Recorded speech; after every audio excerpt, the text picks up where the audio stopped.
We're so glad you hang with us through the show, but this story for sure, a Texas teenager sharing a deeply personal story tonight of dying, seeing Jesus, and then coming back to life. And he is describing what he saw and heard during those minutes without oxygen.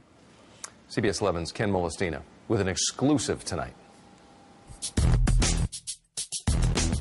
Zach Clements is a strong teenager. He's a high school football player at Victory Life Academy in Brownwood, Texas, and obviously he's got a sense of humor. By all measures, he's a healthy young man, which is why it's still a shock I was running and I had collapsed.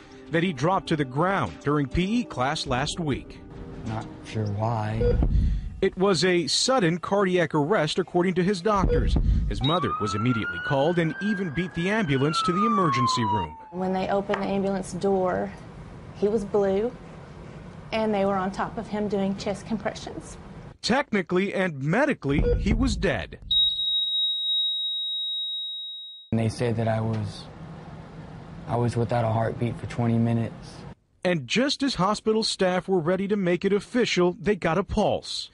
He was airlifted to Cook Children's Hospital in Fort Worth and woke up days later. His recovery has been incredible, but even more mind-blowing is the story he tells of what he saw during the time many believed he had died.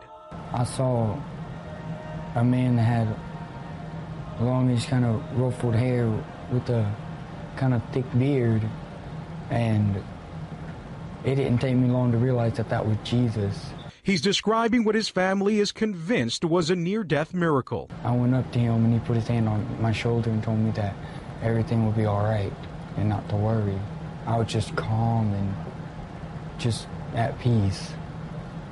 The cynics out there will say, you've seen too many movies. And for him to wake up and tell us something that he experienced like that, it's just, I mean, you can't explain it. It's not humanly possible to explain it. Billy Clements is the teen's father. He says accepting his son's experience as a miracle is the only thing that makes sense.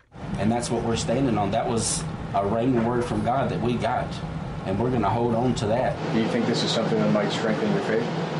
It is. I heard angels singing in the background. It may be a medical mystery for the doctors, but for this family, there's no question it was divine intervention.